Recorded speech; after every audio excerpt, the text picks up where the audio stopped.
నేనెప్పుడు కూడా ఇష్టపడే నగరం విశాఖపట్నం. దానికి అనేక కారణాలున్నాయి.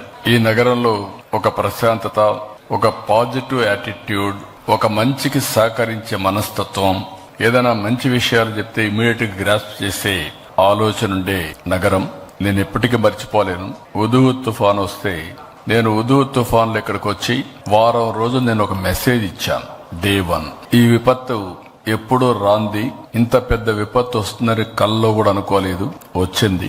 అయితే మనం అందరం కూడా సంయమనంతో సమిష్టిగా దీన్ని ఎదుర్కోవాల్సిన అవసరం ఉంది.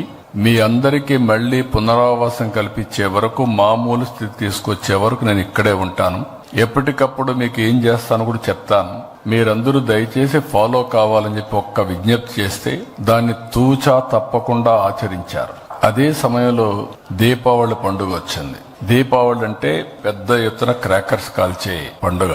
ఆ సమయంలో రోడ్లంతా కూడా చెట్లన్నీ ఎండిపోయి ఎక్కడికక్కడ కొట్టేసిన తర్వాత ఫైర్ యాక్సిడెంట్ అవుతుంది.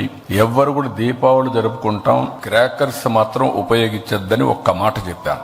ఒక్క క్రాకర్ కూడా ఉపయోగించలేదంటే అది ఇక్కడుండే క్రమశిక్షణ, సామాజిక బాధ్యత.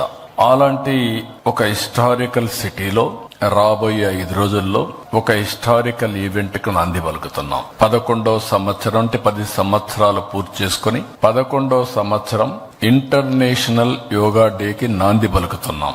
ఇటీవల కాలంలో నేను ప్రధానమంత్రి గారిని కలిసినప్పుడు వారు ఒకటి ఆఫర్ చేశారు. 10 సంవత్సరాలైంది, యోగా డే జరుపుకుంటున్నాం, విశాఖపట్నం అనువైన ప్రదేశం, అక్కడ మీరు చేయగలుగుతారంటే హ్యాపీగా చేస్తామని చెప్పి నేను ఆమోదించాను. ఎందుకంటే మొట్టమొదటిసారిగా ప్రధానమంత్రి గారు యోగాని గుర్తించడమే కాకుండా UN కన్విన్స్ చేసి, యునైటెడ్ నేషన్స్ కన్విన్స్ చేసి యోగా డేని ప్రపంచమంతా కూడా జరుపుకునే విధంగా కార్యక్రమానికి శ్రీకారం చుట్టారు. అప్పటి నుంచి 10 సంవత్సరాలు ప్రమోట్ చేశారు. ఇప్పుడు 11వ సంవత్సరానికి ఎంటర్ అయ్యే ఈ సందర్భంలో విశాఖపట్నం యోగా డేకి అనువైన ప్రదేశం, one of the best city. ఒక పక్క ఆర్కే బీచ్ నుంచి భోగాపురం వరకు ఇండియాలోనే ఇలాంటి ప్లేస్ ఎక్కడా ఉండదు. అలాంటి సుందరమైన నగరం, మంచి నగరం.